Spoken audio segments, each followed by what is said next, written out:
Hello 10th class, कैसे हैं आप लोग? ठीक ठाक होंगे। 3 चैप्टर्स हम लोग ख़त्म कर चुके हैं बेटा। और इसी चैप्टर में हम लोगों ने जो एक चैप्टर 2 पढ़ा था पॉलिनोमियल्स, उस चैप्टर 2 पॉलिनोमियल्स में एक एक्सरसाइज थी, आपको याद होगा एक्सरसाइज 2.2, जहाँ पर क्वाड्रेटिक पॉलिनोमियल्स की बात हो रही थी। और उसमें ये कहा जा रहा था कि इसके नंबर ऑफ़ ज़ीरोज़ चेक कीजिए और इनको सॉल्व करके देखिए कि इनके ज़ीरोज़ कितने हैं, है ना। तो वो सारी बातचीत जो है वो रिलेट करती है पूरे के पूरे एक चैप्टर को, जिसका नाम है क्वाड्रेटिक क्वेश्चन, जो कि आपका चौथा चैप्टर है। तीसरा चैप्टर हमने जब फाइनल किया था तब हमारे मुंह से निकला था कि ट्रायंगल शुरू करेंगे। मेरे ख्याल से 9th क्लास वाला दिमाग में आ गया होगा या जो भी रहा हो। तो यहाँ पे हमने क्वाड्रेटिक क्वेश्चन शुरू करना है, जो कि आपका चैप्टर नंबर 4 है। और क्वाड्रेटिक क्वेश्चन है क्या, ये बात आप सभी लोग जानते हो, क्योंकि एक्सरसाइज 2.2 में ठीक ठाक बातचीत हम लोग इसमें कर चुके हैं पॉलिनोमियल्स में।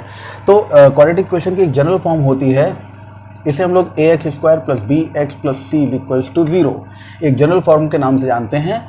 इसमें खास बात ये होती है भाई कि a जो है वो 0 के बराबर बिल्कुल नहीं हो सकता। बाकी b और c हो सकता है 0 के बराबर हो, काम चल जाएगा, लेकिन a अगर 0 के बराबर हुआ तो ये क्वाड्रेटिक पॉलिनोमियल नहीं होगा। ध्यान रखिएगा इस चीज़ का, क्योंकि अगर a 0 के बराबर हो गया इसका मतलब क्या होगा, x² 0 हो गया। और x² अगर 0 हो गया तो इसकी पावर 2 जो दिख रही है, जो इसको क्वाड्रेटिक पॉलिनोमियल बनाती है, जो ये बताती है कि इसकी डिग्री है 2। अगर इसकी डिग्री ही 2 नहीं रहेगी तो फिर ये क्वाड्रेटिक पॉलिनोमियल कैसे हो पाएगा, ठीक है ना। तो क्वाड्रेटिक क्वेश्चन होने के लिए a का 0 ना होना नितांत आवश्यक है। b और c 0 ना हो तो अच्छा है, हो गए तो भी कोई बात नहीं, क्वाड्रेटिक क्वेश्चन ही रहेगा वो, ठीक है। तो ये इसकी एक जनरल क्वेश्चन, जनरल फॉर्म है। ये बात हम लोग पहले भी डिस्कस कर चुके हैं। कुछ बातें और हैं जो हमारे और आपके डिस्कशन का पार्ट बनती हैं। जैसे यहाँ पर यूक्लिड ने बहुत सारी चीज़ें बताई थी और इसको ग्राफिकली भी सॉल्व किया था। यूक्लिड ने क्या किया था, ग्राफिकली सॉल्व किया था। और ग्राफ के थ्रू उसने ये कुछ ग्राफ बनाए थे, जो कि हम लोग पॉलिनोमियल्स में देख चुके हैं किस तरह का ग्राफ बन के हमारे सामने आता है अगर एक ही वैल्यू है या 2 वैल्यूज़ हैं। इस तरह की कुछ बातचीत हम लोग पहले ही देख चुके हैं और कर चुके हैं, ठीक है। उसके बाद में ब्रह्मगुप्त ने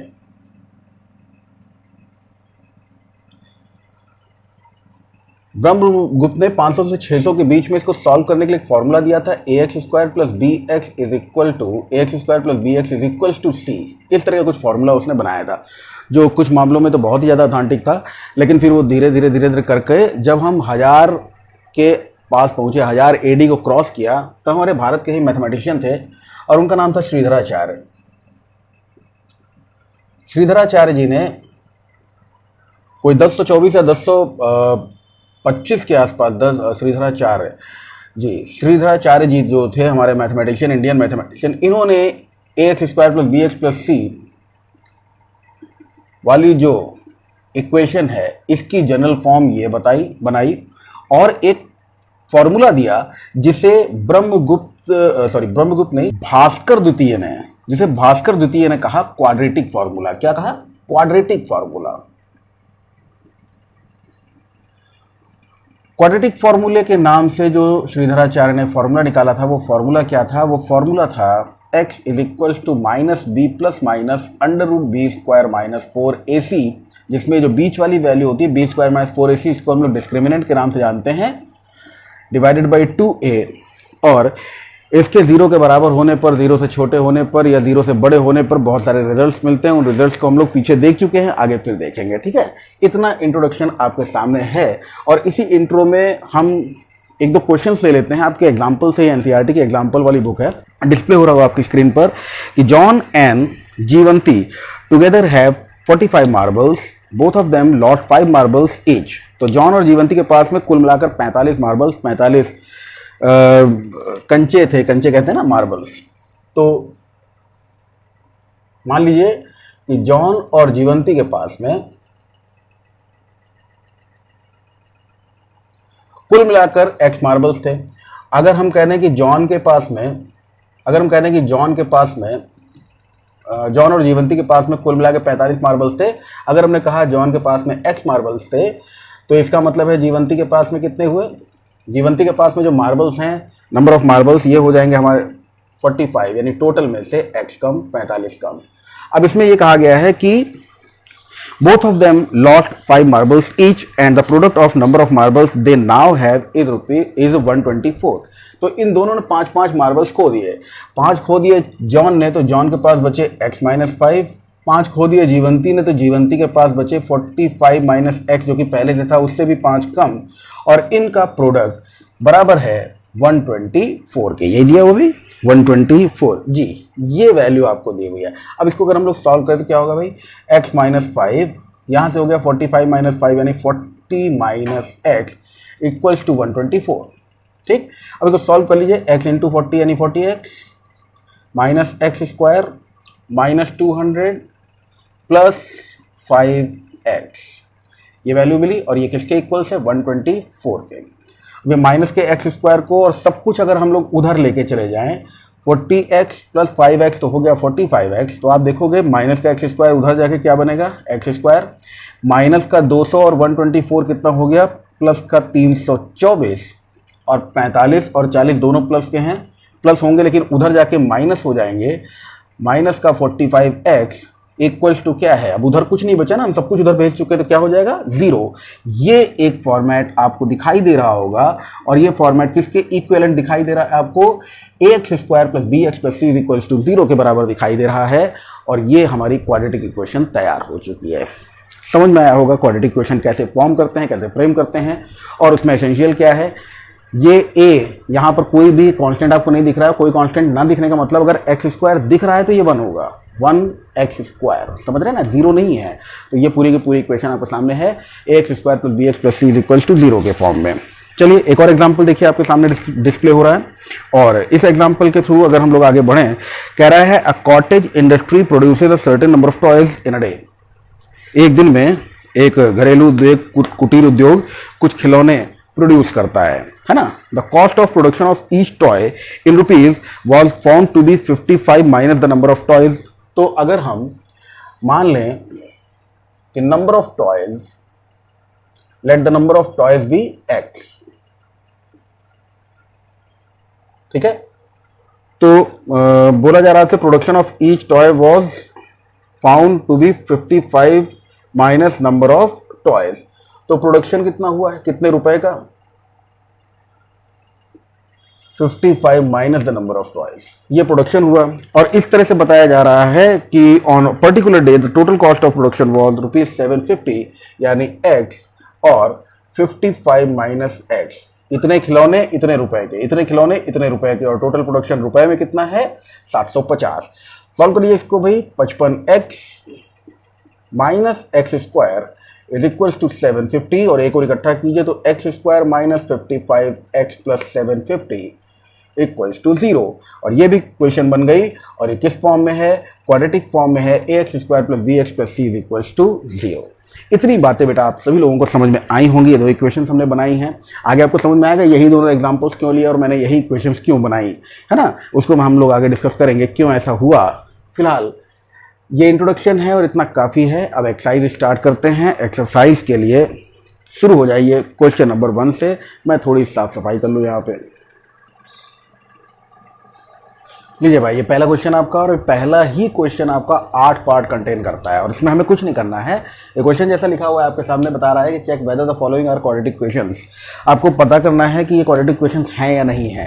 तो क्वाड्रेटिक क्वेश्चन पता करने का बेटा एक सिंपल सा तरीका है, हम उसको ax square plus B x plus C equal to 0 के फॉर्म में लिख सकते हो, पहली कंडीशन। और दूसरी कंडीशन क्या है, a 0 के इक्वल्स नहीं होना चाहिए, यही तो चलो देख लेते हैं।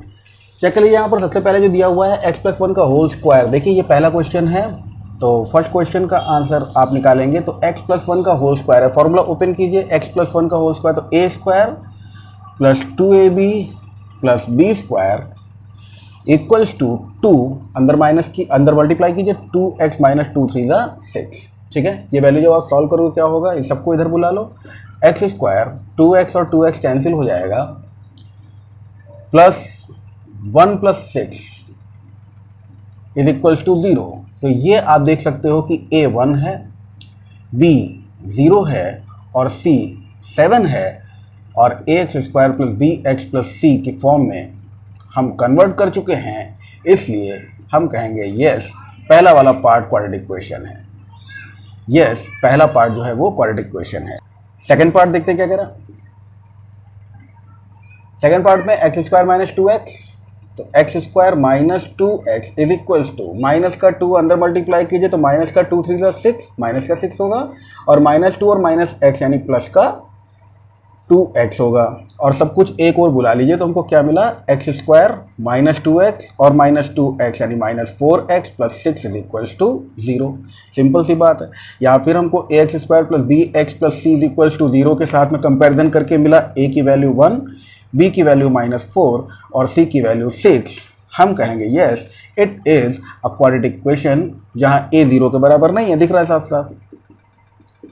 थर्ड वाले पार्ट को देखिए, x माइनस 2 और x plus 1, x minus 2 x plus 1 है तो इसको सॉल्व करोगे तो क्या होगा, एक्स स्क्वायर, x से x का मल्टीप्लाई, फिर x से 1 का, फिर माइनस 2 से x का, फिर माइनस 2 से 1 का मल्टीप्लाई कर लीजिए, x और x स्क्वायर हो गया प्लस x हो गया, माइनस 2x हो गया और प्लस माइनस 1 हो गया इक्वल्स टू, यहाँ पर देखिए x इंटू एक्स क्या हो गया, एक्स स्क्वायर हो गया, और फिर आप x को x से, x को 3 से, 1 को x से और 1 को 3 से, यही तो करते हैं। तो यहाँ पर क्या मिला, प्लस का 3x माइनस x और प्लस माइनस 3। अब इसको सॉल्व करने के लिए क्या करना होगा, आपको देख सकते हैं आप लोग, एक्स स्क्वायर से एक्स स्क्वायर बेटा सीधे खत्म हो गया, ए एक्स स्क्वायर वाले टर्म में एक्स स्क्वायर का खत्म होना, कैसे खत्म हो गया भाई, इधर लेके आओगे तो माइनस होगा ना, और यहीं पर आप देख के ही कह सकते हो नो। लेकिन पूरी बात लिखनी है तो चलो एक बार इसको पूरा का पूरा इधर बुला लेते हैं। 3x में से x माइनस होगा तो 2x, और इधर आके 4x, और यहाँ पर प्लस x है, ठीक है। यानी हमको मिल गया माइनस का 3x और माइनस का 1, और ये माइनस का 3 इधर आके प्लस का 3 होगा तो प्लस का 2 बचेगा, माइनस 3x प्लस का 2। मतलब अगर हम A X square plus B x plus C is equal to 0 से इसका कंपैरिजन करते हैं तो a तो हो गया 0, b हो गया माइनस 3 और c हो गया 2। तो क्योंकि a 0 के बराबर नहीं होना चाहिए और यहाँ पर a 0 के बराबर है तो हमारा आंसर होगा नो, ये एक क्वाड्रेटिक इक्वेशन नहीं है, ठीक है।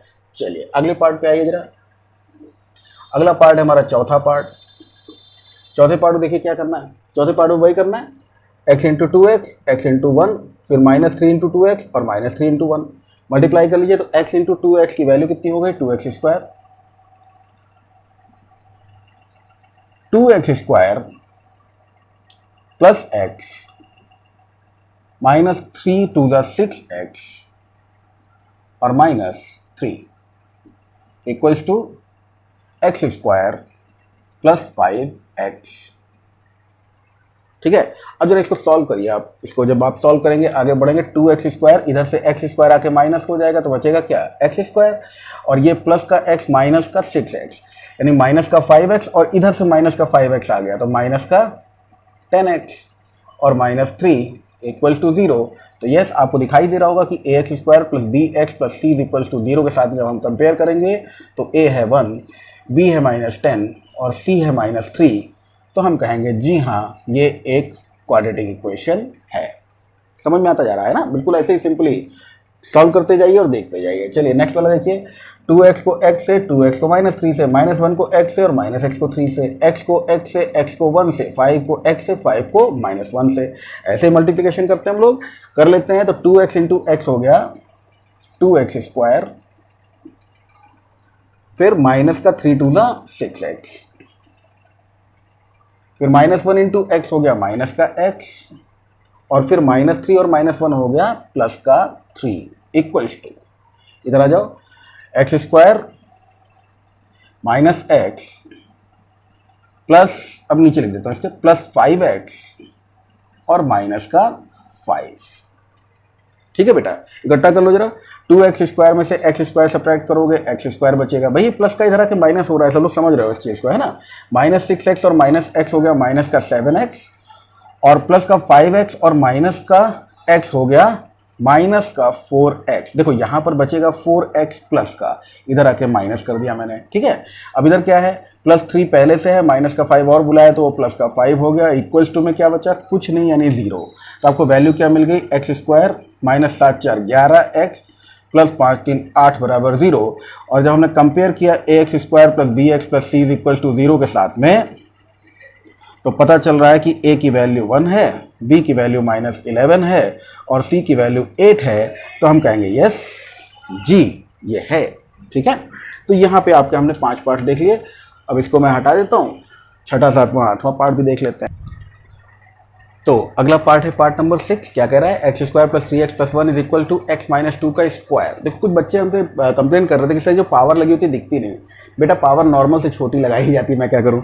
मैं फिर भी बोल देता हूँ, ये 2 है, ये पावर 3 है, ये पावर 2 है, ये 3 है, ये 2 है और ये 3 है। ठीक है, अभी सॉल्व करूँगा तो और अच्छे से क्लियरली आपको दिखाई देगा। फिलहाल हम लोग का टास्क क्या है, छठे वाले पार्ट को सॉल्व करना। तो छठा वाला पार्ट जो है वो आपके सामने कुछ इस तरह से मौजूद। देखिए x² + 3x + 1 is equal to, इसको ऐसे लिख रहा हूँ, x² + 3x + 1 is equal to x - 2 का स्क्वायर है। तो x - 2 का स्क्वायर, फॉर्मूला ओपन कर देते हैं, a² + b² -2ab, यही होता है ना फॉर्मूला। ये देखो आपके सामने, -2ab कभी पहले लिखते हैं हम लोग, कभी बाद में, हमारी मर्जी है, कोई दिक्कत नहीं। तो x² + 3x + 1 is equal to, अगर हम इसको कहें तो x² + 4 - 2 टू द 4x हो रहा है हमारे पास। ठीक, और इसको बेटा अगर सॉल्व करोगे तो x² से x² खत्म हो जाएगा ना, उधर प्लस का इधर आके माइनस हो जाएगा, काम खत्म हो जाएगा, मतलब नो दिख रहा होगा, लेकिन पूरा लिख के दिखाना पड़ेगा आपको। माइनस का 4x इधर आके 7x, प्लस का 4 इधर आके माइनस का 3 इज इक्वल टू 0। फिर आप कहोगे कि ax² + bx + c is equal to 0 के साथ में कंपेयर करके a की वैल्यू मिल गई 0, b की वैल्यू है 7 और c की वैल्यू है -3। इससे हमारा आंसर है नो, क्योंकि a does not equal to 0 होना चाहिए और यहाँ पे 0 हो रहा है। चलिए सातवां पार्ट देखिए। सातवां पार्ट लिखा हुआ है x - 2 का क्यूब, x + 2 का क्यूब, x + 2 का cube is equal to 2x। अब इसको अंदर मल्टीप्लाई कर लें, 2x × x² कितना हो गया। फॉर्मूला ओपन कर लेते हैं पहले तो यहाँ पे, a³ + 3a² b 3ab² + 3ab²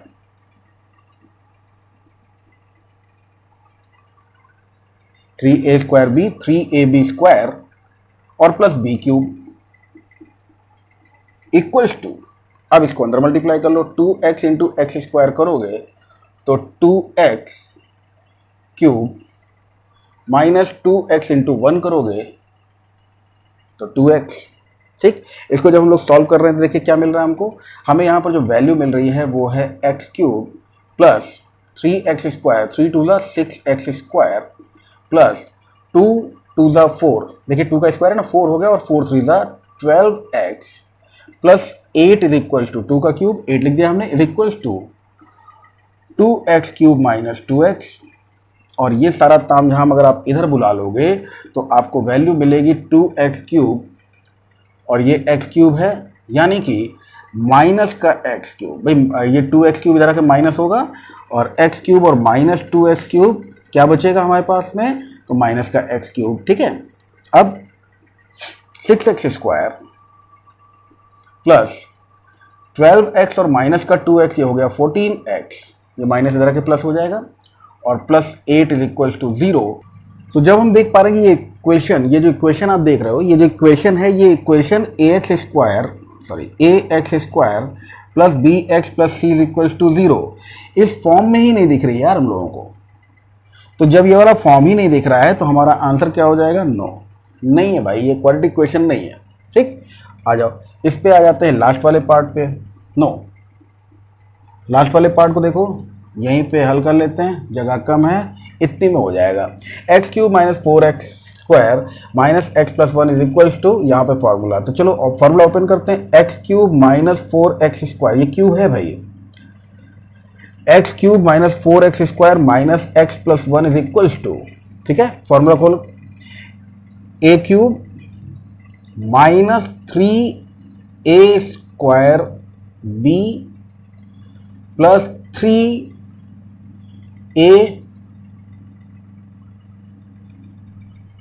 plus 3ab² यानी 2 का स्क्वायर और माइनस b³ यानी 2 का क्यूब। ठीक है भाई।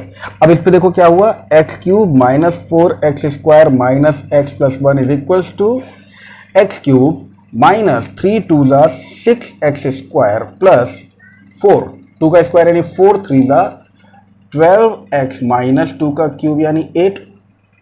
ठीक है बेटा, इस फॉर्मूले के हिसाब से देखो एक्स क्यूब से एक्स क्यूब खत्म हो गया ना, हमारा काम बन जाएगा। माइनस का 6x² इधर आएगा तो प्लस का 6x² होगा, और प्लस के 6x² में से 4x² माइनस करोगे तो मिलेगा क्या, 2x²।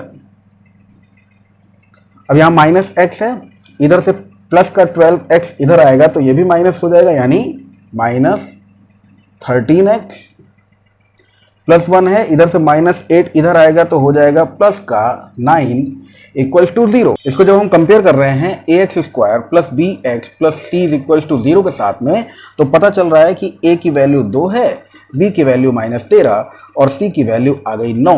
a 0 के बराबर नहीं है और ये ax² plus bx plus c is equals to 0 के फॉर्म में है, इसलिए हमारा आंसर बेटा क्या होना चाहिए, यस, ये 8वां वाला पार्ट जो है ये भी एक क्वाड्रेटिक इक्वेशन है। ठीक है, चलो आते हैं सेकंड क्वेश्चन पे, देखते हैं क्या। ओके फ्रेंड्स, ये सेकंड क्वेश्चन देखिए क्या कह रहा है, represent the following situation in the form of quadratic equations. Quadratic equation में जो सिचुएशंस दी हुई हैं इनको रिप्रेजेंट करना है, और पहला ये जो डिस्प्ले हो रहा है आपके सामने पढ़ ही रहे हो आप लोग। The area of a rectangular plot is 528 meter square, the length of the plot in meter is 1 more than twice its breadth, 1 more than twice its breadth। ये लेंथ के बारे में बताया गया है। We need to find the length and breadth of the plot, और इस situation पर हमें फ्रेम करनी है एक क्वाड्रेटिक इक्वेशन। तो ठीक है भाई, कोई बात नहीं। अगर हमने इस वाले फर्स्ट क्वेश्चन के हिसाब से, क्वेश्चन 2 के फर्स्ट पार्ट के हिसाब से कहा कि let the breadth be x, तो आप मुझे बताओ कि लेंथ क्या आएगी। जो लेंथ होगी वो बताया जा रहा है आपको कि ब्रेड्थ के ट्वाइस से भी एक ज़्यादा। ब्रेड्थ अगर x है तो उसके ट्वाइस से भी एक ज़्यादा। इस लैंग्वेज को फिर से पढ़ें, आपसे कहा जा रहा है 1 more than twice its breadth, तो जो ब्रेड्थ होगी उसके ट्वाइस से भी एक ज़्यादा क्या है, लेंथ है। तो we need to find the length and breadth of the plot, जबकि हमको पहले क्या दिया हुआ है, area of the rectangular plot is 528 meter square, माने लेंथ और ब्रेड्थ का मल्टीप्लिकेशन। लेंथ कितनी है, तो 2x प्लस 1, और ब्रेड्थ कितनी है, x, ये हमने माना है, और ये हमको दिया हुआ है कुल मिलाकर कितने के बराबर, 528 के बराबर, 528 के बराबर। अब इसको अगर हम लोग सॉल्व करें क्या होगा, देखिए x इंटू 2x हो गया 2x² प्लस x, और इधर से इनको बुला लेते हैं, माइनस का 528 इज इक्वल्स टू 0। ये एक इक्वेशन हमको मिल गई है जो कि किस फॉर्म में है, ax² plus bx plus c is equals to 0 के फॉर्म में है, एंड ऑल्सो a जो है वो 0 के बराबर नहीं है। तो यही हमारा रिक्वायर्ड आंसर है क्वेश्चन नंबर 2 के पार्ट नंबर फर्स्ट का। आइए सेकंड पार्ट पे, पहला समझ में आ गया होगा। सेकंड पार्ट देखिए क्या कह रहा है। सेकंड पार्ट कह रहा है, लिखा हुआ है आपके सामने, the product of 2 consecutive positive integers is 306, we need to find the integers. Product of 2 consecutive positive integers, तो अगर एक पहला जो इंटीजर है वो अगर हम लोग माने x, let the first integer be x, तो जो सेकेंड इंटीजर होगा बेटा वो आप लोग सभी लोग जानते हो ना, सेकेंड इंटीजर वो हो जाएगा x प्लस 1। कॉन्जिक्यूटिव इंटीजर्स की बात होती है तो +1, और अगर इवन और ऑड नंबर्स की बात हो रही होती तो +2। नेक्स्ट वाला क्या होता है, पहला x होता है तो नेक्स्ट क्या होता है, +2। तो ये x और x प्लस 2 आपको दिया, x प्लस 1 आपको दिया हुआ है। यहाँ पे आपसे कहा जा रहा है कि प्रोडक्ट ऑफ, इनका जो प्रोडक्ट है यानी x और x प्लस 1 का प्रोडक्ट वो 306 दिया हुआ है, इनका गुणनफल 306 दिया हुआ है। अब मल्टीप्लाई कर लीजिए x² प्लस x, और इसको इधर बुला लीजिए, -306 इज इक्वल्स टू 0। ये आप फिर देख रहे हो कि ax² plus bx plus c is equals to 0 की फॉर्म में एक इक्वेशन बन गई, और a जो है वो 0 के बराबर नहीं है, मतलब हमारा आंसर ये वाली इक्वेशन है। We have just to frame the equations बेटा, है ना, हमें केवल इक्वेशंस बनानी है, हमें उन्हें सॉल्व नहीं करना है फिलहाल। यहाँ पर आपसे बताया जा रहा है कि गिवन सिचुएशंस के अकॉर्ड करते हुए आपको इक्वेशंस बनानी है बस। थर्ड पढ़िए। थर्ड दिया हुआ है आपको, Rohan's mother's age, Rohan's mother age is 26 years older than him. Rohan की जो माँ है वो रोहन से 26 साल बड़ी हैं, ओल्डर देन, है ना। The product of their edges in years 3 years from now will be 360। तो यहां पर रोहन और रोहन की माँ की जो एज दी हुई है उसको अगर हम कहें रोहन x साल का है तो उसकी माँ उससे 26 साल बड़ी है, x + 26 साल की हो जाएंगी। खैर इसको पहले पूरा पढ़ लेते हैं, है ना। 3 years from now will be 360। We would like to find Rohan present age. तो रोहन की प्रेजेंट एज हमें फाइंड करनी है। तो रोहन प्रेजेंट एज, ये हो गया हमारा third part. Let the present age of Rohan be x, therefore the present age of his mother, ये क्या हो जाएगी x + 26। ये बात आप सभी लोग जानते हो कि उनकी माँ 26 साल बड़ी है। मैं अगर आपसे 20 साल बड़ा हूं तो इसका मतलब आपकी एज अगर 15 साल है तो मेरी एज 35 साल है। सिंपल सी बात है ना, बस वैसे ही। तो क्या हुआ कि x + 26 ये मिल गई इनकी मदर की एज। अब अगर अगली बात करें तो बताया जा रहा है आप लोगों को 3 years from now will be 360 product of their edges. इनकी एजेस का प्रोडक्ट 3 years फ्रॉम नाउ। तो आप देखिए पहले तो हम ये कहें 3 years hence age of Rohan. Rohan की एज क्या होगी बेटा, गैस करो आप लोग। रोहन 3 साल बड़ा होगा और as of mother,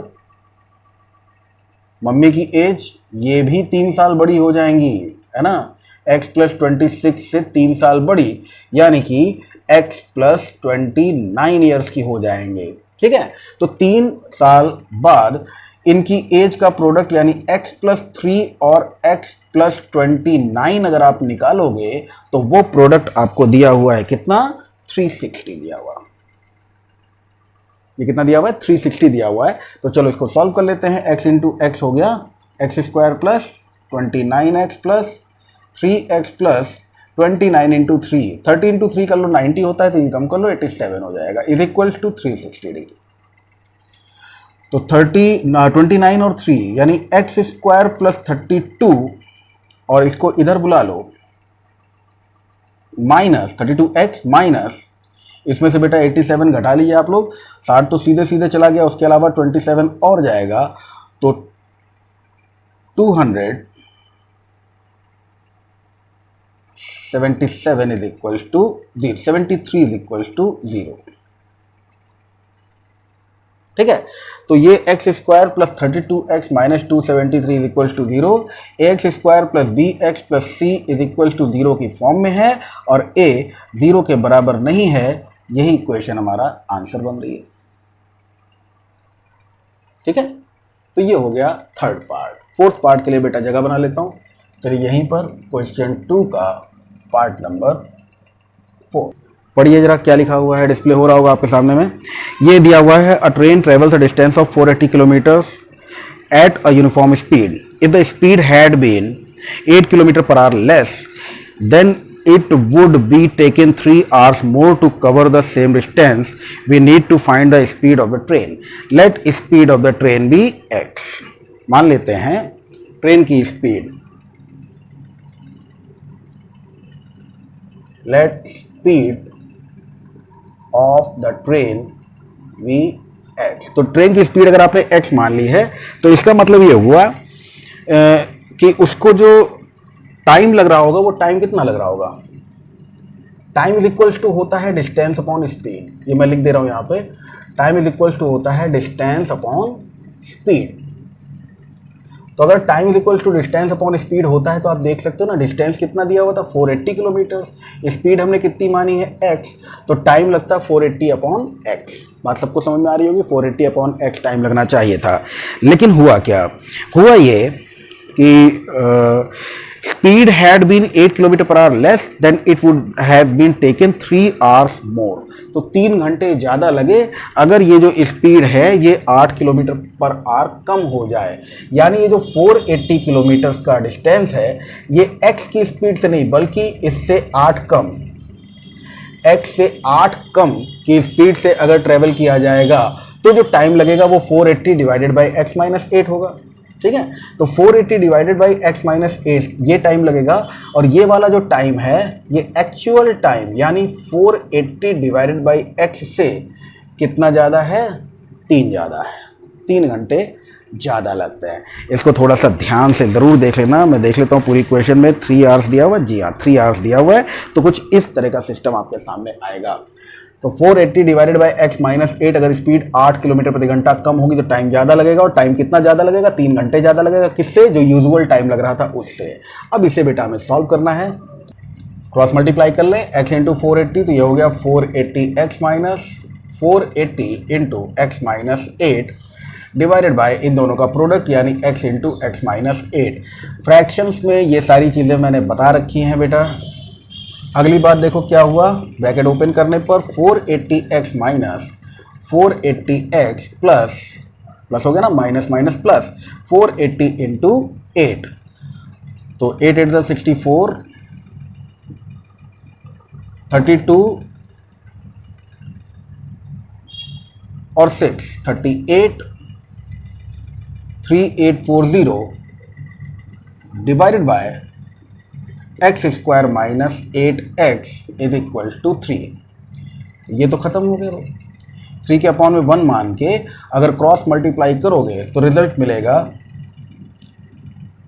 3840 is equals to 3 into x square minus 8x, और इस 3 से इसको देखो रिड्यूस हो रहा है क्या, तो रिड्यूस करके देखते हैं भाई, 3 इधर आएगा डिवाइड होगा ना, तो डायरेक्ट यहाँ से काट के देखते हैं कितना मिलता है। 3 कम 3, 3 दूनी 6, 3 और 24, 1280। यानी कि हमको मिल क्या रहा है, देखिए एग्जैक्टली हमको मिल रहा है x square minus 8x minus 1280 बराबर 0। ये हमारे पास में एक इक्वेशन है जो कि ax square plus B x plus C is equal to 0 की फॉर्म में है, पहली बात, और a जो है वो 0 के इक्वल नहीं है, इसलिए यही इक्वेशन हमारा आंसर है। क्लियर हो गया।